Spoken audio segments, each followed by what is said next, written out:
Les donneurs et les donneuses, ils sont accompagnés par une équipe spécialisée qui est là pour les suivre tout au long de leur parcours et faire en sorte que ce soit le moins contraignant possible pour eux.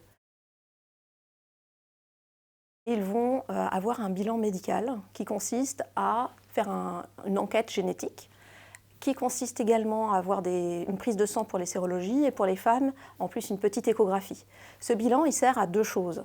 À vérifier que pour le donneur, faire le don n'est pas risqué, mais de la même façon que ce don ne comportera pas de risque pour l'enfant à naître. Réaliser un don de gamètes soulève énormément de questions sur sa propre vie, sa propre conception de l'importance de fonder une famille, et ça peut soulever des questions qu'on ne s'est pas encore posées. Qu'est-ce que je penserai du don dans 20 ans? Est-ce que j'en parlerai à mes propres enfants, etc. Donc ça nécessite une discussion, un entretien avec un professionnel, psychologue ou psychiatre, qui va aider à se poser les questions, voire à répondre à certaines d'entre elles.